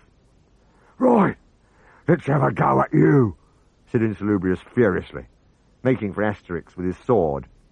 But Asterix nimbly ducked and swerved and jumped aside. Now, do you see how annoying it is? asked Obelix. Growled the trainer, making a tremendous lunge at the little warrior, who rushed in at close quarters and sent Insalubrious flying in the air yet again. He landed with another thud, and came round for the third time, to hear Obelix saying admiringly, He really is a great trainer. Very funny, snarled Insalubrious. Very, very funny. All right, I'll get the message. And he stalked off in a huff. But he hasn't finished our training, Obelix protested. I think he's had enough, said one of the gladiators. And now what do we do? said Obelix. It's going to be pretty boring in this arena, without any of that nice training. I know what, said Asterix. Everyone come here. The gladiators gathered around him. I know a very good game. I ask questions, and you have to answer them without saying yes, no, black or white. Anyone who says yes, no, black or white is out. All right? Oh, yes, cried Obelix, clapping his hands. Yes, oh, yes. You're out, said Asterix. No, I'm not, said Obelix. Out again, said Asterix. 'Tisn't fair, said Obelix. I'm going to sulk. And he went to sulk. Asterix and all the gladiators laughed like anything. Caius Fatuus was startled when his toughest, meanest, heftiest trainer limped into his office groaning. I want my wages in lieu of notice, Insalubrious told him. I'm packing this job in. Those Gauls of yours are too much for me. I'm going home to make lace in my father's lace factory. That's what I'm going to do. A little later, Caius Fatuus was on his way to the practice arena, chuckling to himself. Oh, let's have a look at these amazing recruits for myself. They actually got the terrible Insalubrious down, did they? He was less than thrilled, however, when he got to the arena, expecting to see tremendous battles going on between the gladiators, and found them sitting around on the sand. What the Hades do you think you're all doing? Stuttered Fatuus furiously. Playing a game, said Asterix. That's the idea, isn't it? We're in training for games in the circus. Want to join in? No, bellowed Caius Fatuus. He's out, shouted the gladiator. He's out. I am not, screeched Caius Fatuus. Paying you for games like that. You're not paying us at all, another gladiator pointed out. We're all slaves or prisoners of war. We could try another game if you don't like that one, a third man suggested helpfully. How about charades? Get back to your training, snarled Caius Fatuus. Proper training. Hit each other, hurt each other, knock each other about. I'm off to see Caesar. Why don't we take a little stroll around town too, Obelix? Asterix suggested. Not a bad idea, Obelix agreed. Halt! Shouted the guards standing in the gateway. No gladiators allowed out of their quarters. Do put that helmet down, Obelix, said Asterix a minute later. You'll have to drop that silly habit of yours, you know. Why? Asked Obelix reasonably. It doesn't hurt anyone. The guard lying in the gateway moaned faintly. I wonder what that crowd's up to, said Asterix, out in the street. They seem to be reading a tablet. Let's go and look. At that very moment, Caius Fatuus was showing Caesar a copy of the identical tablet. Here's the programme for the games, O mighty Caesar, he said unctuously. I've had these slabs put up all over Rome. Said Caesar, who was not in a very good temper that day. Well, Fatuus, if the people like the games, I shall treat you generously. If not, the lions get the treat. Right, what does your tablet say? Grand Circus Games, it said. Impresario Caius Fatuus. Chariot races, it said. Gaulish bard thrown to the lions, it promised. Gladiatorial contests with Asterix and Obelix, the indomitable Gauls, it finally proclaimed. Booking office now open. Yes, well, not bad, Caesar grudgingly admitted. You'd better not let those Gauls escape, though. They're your star attraction. Oh, don't you worry about that, Caesar, chuckled the gladiator trainer. Safely locked away in the circus. And he went off feeling very cheerful, sure that his fortune would be made by the success of these magnificent games. Sure, that is, until he rounded a street corner and heard a familiar voice. Why, said the voice, if it isn't good old Fatuus. So it is, said another and equally familiar voice. Well, what a bit of luck. What the Hades, spluttered Fatuus. How did you get out? Not a bad programme, said Asterix critically, studying the tablet on the wall. But we'll be wanting to make a few alterations. I say, old Fatuus does seem surprised to see us, said Obelix. Ever so surprised and pleased. You turned up at just the right moment, said Asterix, taking the gladiator trainer's arm in a friendly way. Recollecting some of the things he'd seen the Gauls do, Fatuus did not much care for that. We were looking for a guide to show us round town, Asterix added. A guide? To show you round town? Moaned Fatuus. Then he pulled himself together. Mustn't lose sight of them, he thought. That's the main thing. So, gritting his teeth, he took them on a guided tour of Rome. A pity there isn't some way of taking pictures of all this back to Gaul with us, mused Asterix, gazing at the impressive buildings of the Roman Forum. Back to Gaul with you, said Caius Fatuus, feeling better when he recollected the fate awaiting all gladiators. You seem very sure you'll get out of the circus alive. Of course, said Asterix, taking Fatuus's arm in that alarming way again. Don't you worry about us. Now, let's go back to your place for dinner. And no boring little pasties this time, suggested Obelix, taking his other arm. Proper bores, right? Dinner was much enjoyed by all. Well, nearly all. Caius Fatuus just reclined there, scarcely able to touch a thing. I'll say one thing for Romans, they know how to entertain, said Asterix, finishing a leg of boar. Well, come along, Obelix. If you've had quite enough boars, time to go back to our quarters. At least, Caius Fatuus told himself, hopefully, trying not to beat his head too hard against the wall. At least, they'll be laughing the other side of their faces once they get into the arena.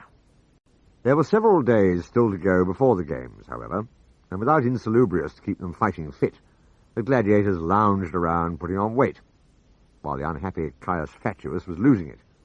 There they go again, he moaned to himself as he came down to the practice arena the day before the games.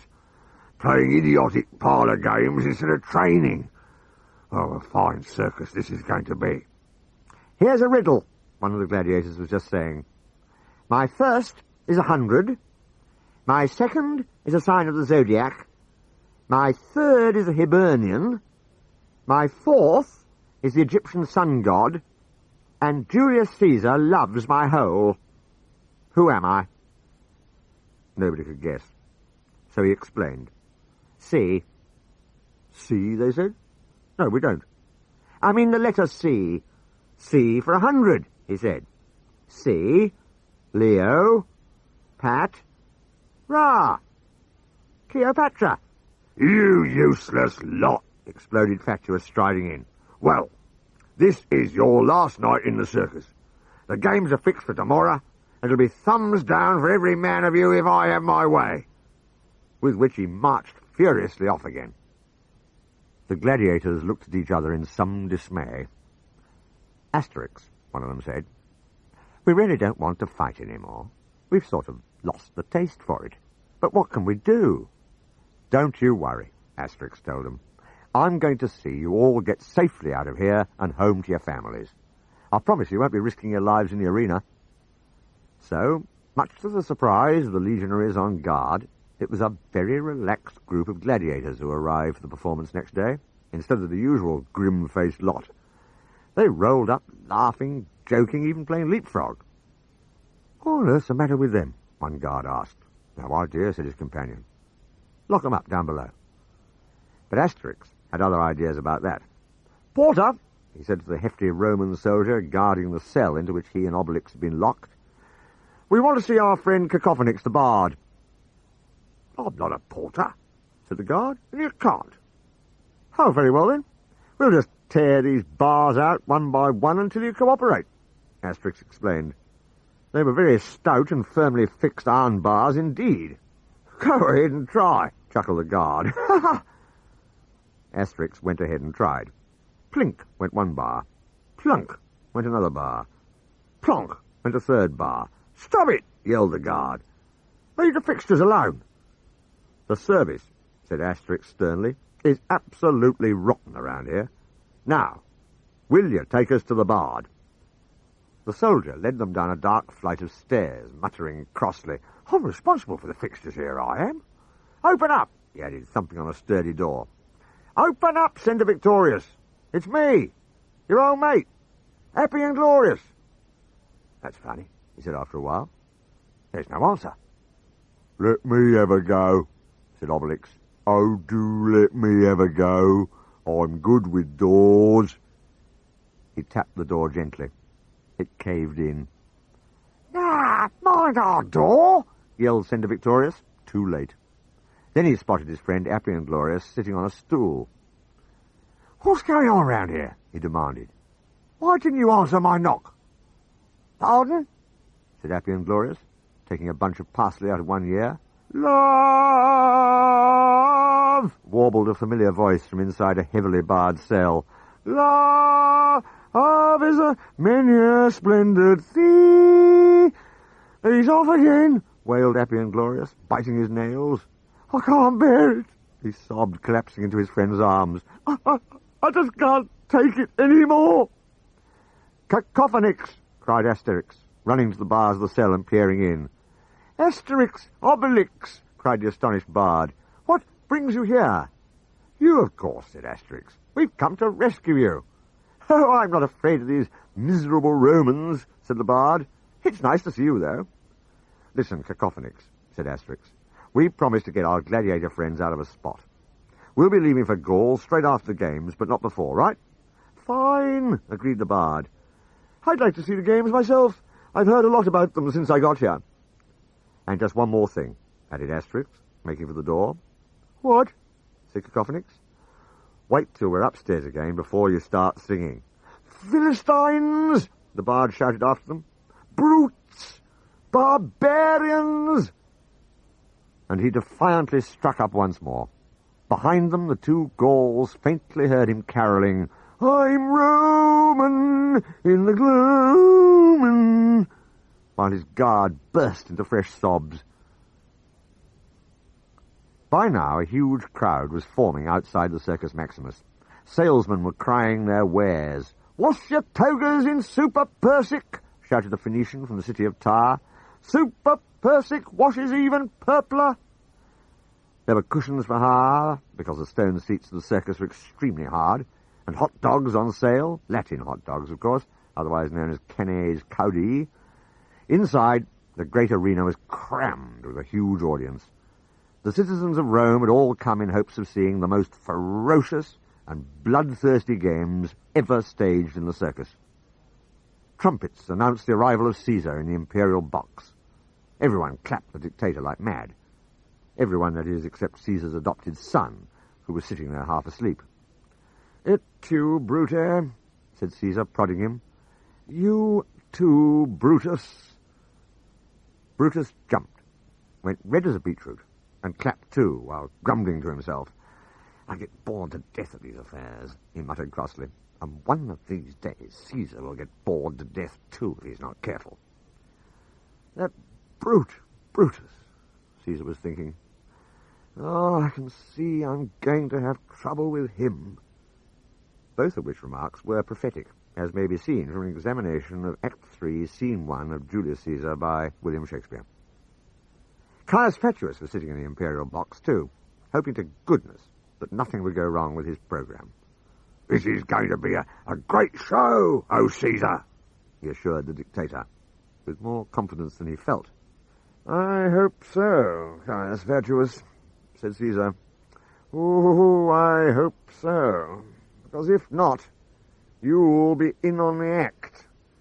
Let the games begin," he cried, as Fatuus gulped and went green in the face. First to enter the arena were 3 vast models of wine jars, with men carrying them, and words outside. "Drinker, jarrer, winer, day," said the jars. They paraded all round the circus before marching out again.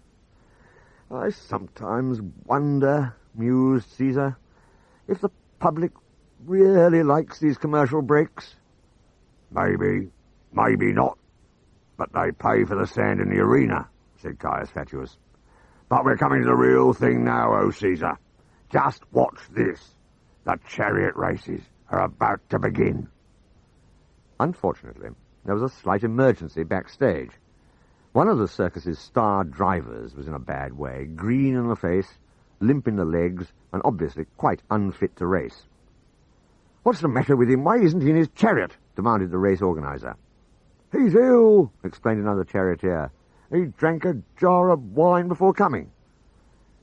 "Don't worry," said a helpful voice. "We'll lend a hand." The race organizer gawped. "The Gauls," he said. "What are you doing here? You should be locked up with the other gladiators. This is strictly against the rules." "Oh, come on, be a sport," said Asterix. "We wanted to see the games, didn't we? And as you're short of a chariot driver, and we're not on yet, we don't mind stepping into the breach." "Into the chariot, you mean?" said Obelix. "Yes, well, into the chariot too," agreed Asterix. "Come on, Obelix."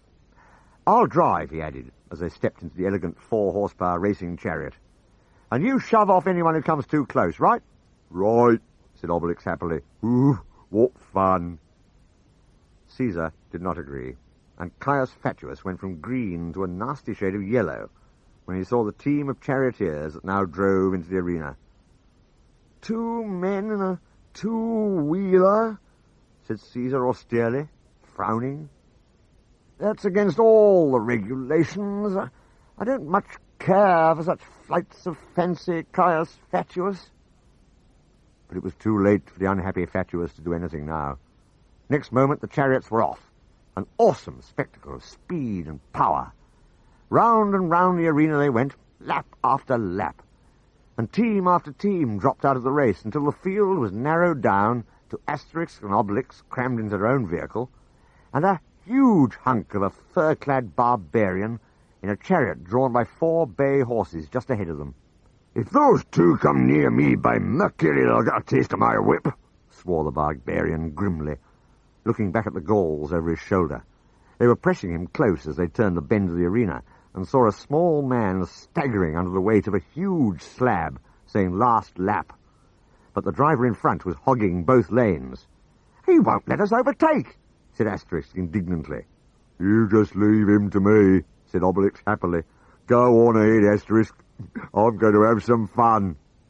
And next moment he'd jumped off their own chariot and was clinging to the back of the other drivers. For a moment the barbarian couldn't think what was slowing him down. Then he turned and spotted the huge bulk of Obelix. "Let go," he cried. "Let go this minute." But meanwhile Asterix had swept past. "Yes, let go, Obelix," he called back. "I've won." Obelix let go. The barbarians' 4 horses shot forward uncontrollably. The chariots somersaulted and crunched into the arena barriers. The driver somersaulted too, flew through the air, and landed in Caesar's lap. "Harvey, Caesar," he croaked, making a manful effort to say the right thing in difficult circumstances. Caesar had some pretty blistering things to say himself, but hearing the spontaneous roar of applause that arose from the crowd in appreciation of the spectacular race they'd just seen, he thought better of it. Well, he remarked, well, the people are pleased, and that pleases me. You can go away now, he told the barbarian driver austerely, and no more funny business in future, if you please. Yes, that's it, said Caius Fatuus, hastily picking up the hint. Funny business, yes, that's it. See, oh, Caesar? I got up a little comic turn. Thought it would please the people. Indeed, said Caesar frostily. The barbarian had been heavy. But we don't want the games to be all comic turns, do we? Oh, Caius Fatuus. No, by no means, certainly not, said the terrified gladiator trainer. Watch this one, oh Caesar. We now present a man being eaten alive by wild beasts. The people will just love this. And he crossed his fingers, hoping nothing would go wrong with the next act. He was on safer ground here. Cacophonix the bard could hardly wait to get into the arena. Never before had he had such a huge and attentive audience. Asterix and Obelix were waiting on the sidelines. "We'll step in any time you need us, Cacophonix," Asterix assured him. "I'm going to take a little magic potion, just in case." "Oh, don't worry," Cacophonix said loftily. "It's always all right on the night. I've got a touch of stage fright, that's all. Simply my artistic temperament, you know." With which he strolled into the arena. "Hi, Julius," he said, spotting the most important person present. Caesar glowered at the bard. The Gauls aren't very polite, you know," Fatuus nervously apologized. Caesar glowered at the gladiator trainer, too. "Release the lions!" he bellowed. Out they came, roaring. Savage lions from the African deserts, and some ferocious man-eating tigers, too. Several Roman matrons fainted at the mere sight of them. They opened great red jaws, looking about for prey. "They're ravenous, oh Caesar," said Fatuus proudly. "We kept them that way, too. All they've had since we captured them is a yoghurt a day. Just watch them tear that Gaulish bard limb from limb." He'd reckoned without Cacophonix. This was the bard's finest hour. Striking an artistic attitude in the very middle of the arena, Cacophonix began his latest epic offering. "Goodbye to the Forum," he warbled. "Farewell, Colosseum." The Roman citizens had never heard anything like it. "Help," they screeched. "Mercy," they yelled. "Where's the emergency exit?" they desperately asked. "Run for your lives," they advised each other. Howled the lions and tigers. "Help!" They turned tail and ran for it, mewing pitifully. "Shut up, Gaul!" shouted Julius Caesar himself. "Will you shut up?" "No, I will not," Cacophonix snapped back. He was a very angry man indeed. "I jolly well won't shut up. I will sing, you ignorant lot. I've never had a chance like this before, and I'm going to make the most of it. Come on, all together now," he appealed. "For Gaul and sign, my dear. Take him away, by Juno," Caesar screeched. And at last, a few of the guards were able to shake off the horror of their experience, enough to move in and drag the furiously protesting Cacophonix off stage. That left Asterix and Obelix on their own in the arena. They fell about laughing. Up in the imperial box, Caesar turned to Caius Fatuus. "I came, I saw, and I couldn't believe my eyes. Or my ears, either," he frostily remarked. Is the show going on like this? Because if so, I'll eat you myself, assuming the lions and tigers haven't got over their fright. Oh, no, Fatuous assured him. The serious part's coming next. We now present the Gladiators, Caesar. Everything the people like best. Blood and violence, mortal combat, savagery, the lot. I hope so, said Caesar grimly. For your sake, he meaningly added. And in came the gladiators in procession, armed with swords and shields, nets, spears and tridents. Asterix and Obelix joined their ranks. Okay, everybody, Asterix reminded them in an undertone. You let me do the talking, and I'll fix everything. The Roman citizens roared their applause. A-I-A-D, they chanted. You'll never fight alone, they sang. The gladiators assembled in front of the imperial box to salute Caesar, according to the custom. Ave Caesar, morituri te salutant, they shouted in chorus. Hail Caesar! We who are about to die salute you. Hi, Julius, old boy, added Asterix and Obelix, waving, and quite ruining the solemnity of the moment.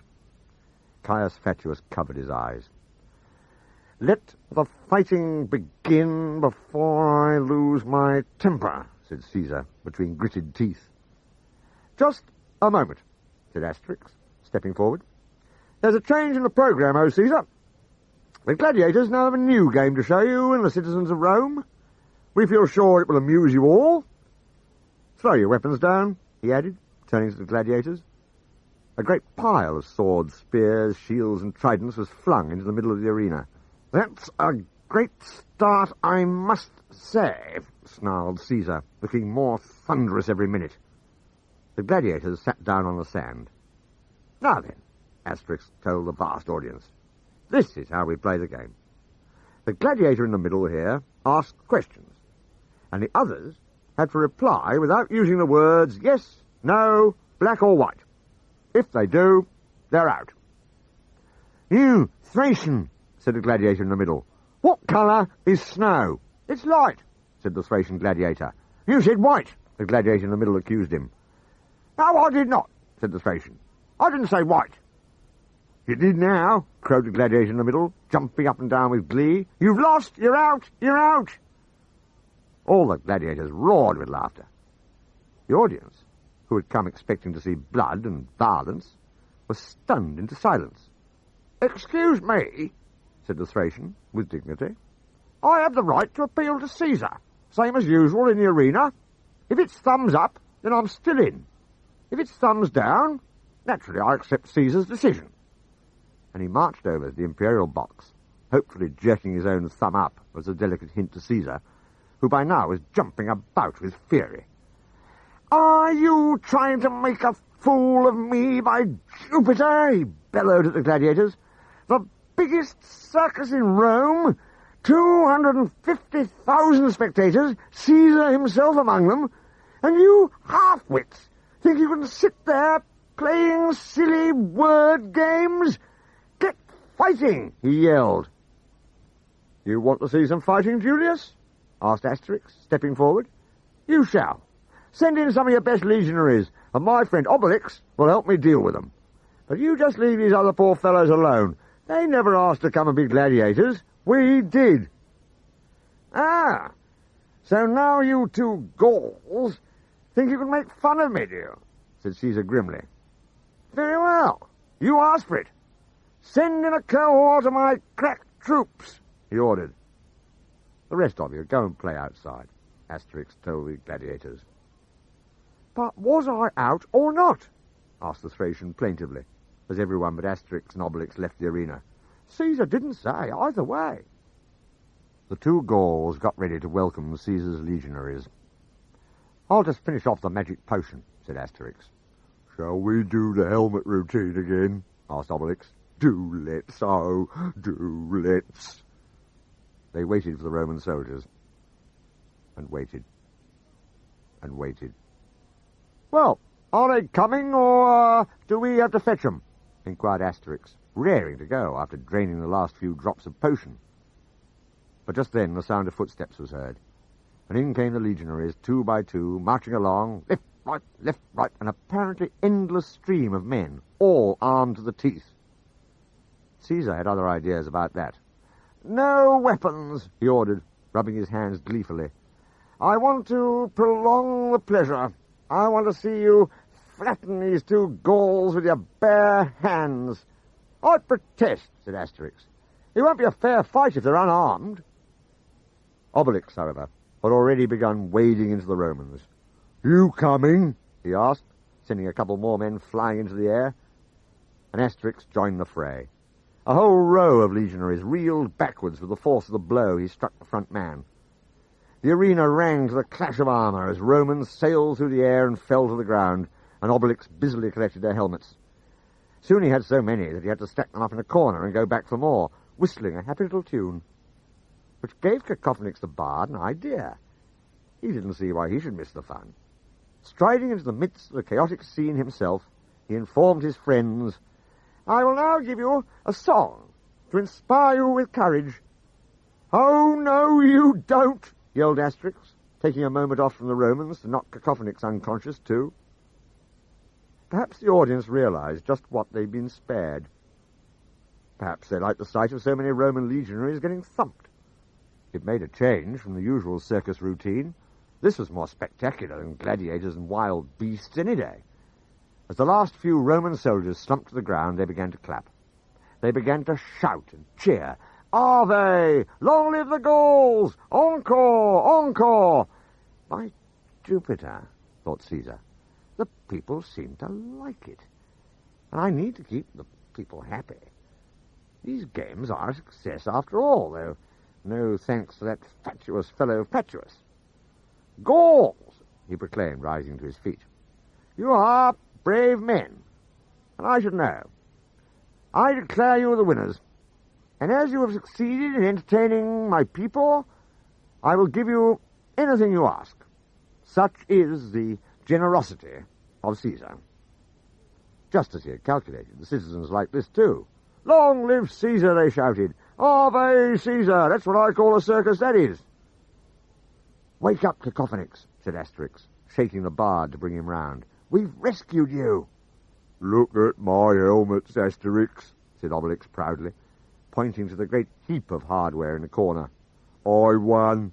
You'll never cap that." Hauling the semi-conscious bard after him, Asterix approached the imperial box. "Oh, Caesar, I ask you to free this bard," he said, "and let us go home to Gaul before we have to beat up any more of your army. And I'd like you to free the gladiators, too. They're not happy in their job." "Granted, O Gaul," said Caesar.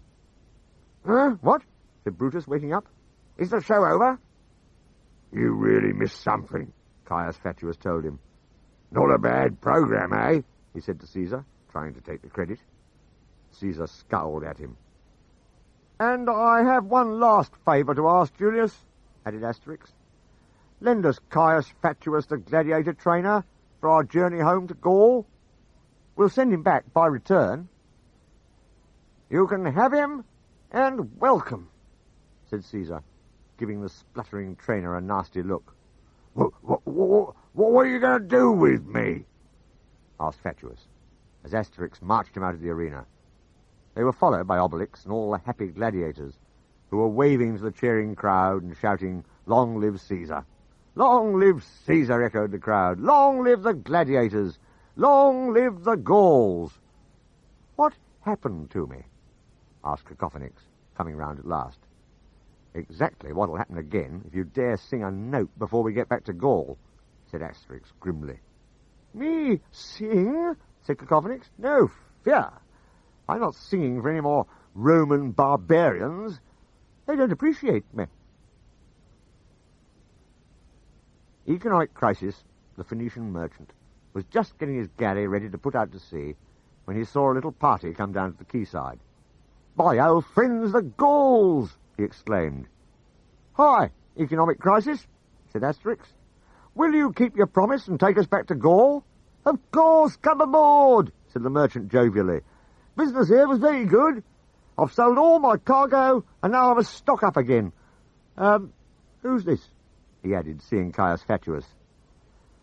A nice surprise for your rowing partners, Asterix told him, and before Fatuus knew it, he was seated amidships at a pair of oars, while all the Phoenician oarsmen lounged around grinning. Do I really have to row all the way back to Gaul? All by myself? Quavered the Roman. It'll teach you a good lesson. You've been living off other people's muscle too long, Asterix informed him. I know, said Cacophonix helpfully. Why don't I give him a little song to liven him up? No, no, screamed the gladiator trainer. Don't sing. Anything but that. Anything. I'll row. I promise I will. I'll row. And he started rowing like mad, straining every muscle. You know something, said Economic Crisis to his partners. I feel we might make this Roman a partner too. An excellent notion, Mr. Chairman, they all agreed. The voyage home was uneventful, apart from a brief skirmish with the pirates and their new boat. I expect they wondered how we'd been getting on, said Asterix, leaning over the rail to watch the pirate crew strike out for the shore. Well, we have to keep them in the swim. And before long, the Phoenician up in the crow's nest let out a welcome cry. Land ahoy! I see the coast of Gaul ahead! Hip, hip, hooray, by Tootatatis, shouted the three Gauls. Thanks for the trip, Economic Crisis, said Asterix, as they went ashore. And you'll take Caius Fatuus home safe and sound, won't you? Don't sell him on the way. But sell a partner, said Economic Crisis, shocked. A friend. We're very fond of Caius Fatuus. He keeps us all going. Right, out to sea again, partner, he added as the Roman bent to the oars. Let's speed our enterprise on its way. And as the Phoenician galley put out to pick up another rich cargo, Asterix, Obelix, and Cacophonix, happy to be home, walked back to their own village, where the return of the heroes was celebrated with a great feast, with lots of roast boar and much rejoicing. I will now, said Cacophonix, rising to his feet and picking up his lyre, give you the lay of ancient Rome. But at this, the Gauls turned on him with one accord, bound him, gagged him, and Asterix and Obelix, between them, took him halfway up a tree. Sorry, everyone, said Asterix. Carry on feasting. Just a little technical hitch. And he tied another knot to be on the safe side. That's a good gag, said Obelix appreciatively, as they dumped Cacophonix in the branches and climbed down again. I hope so, said Asterix, casting a critical eye up at the furious but now mercifully silent bard.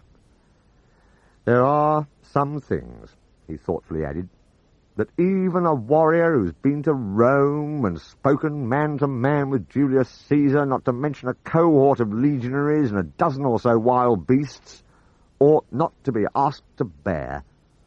Here, here, said Obelix. Pass another boar.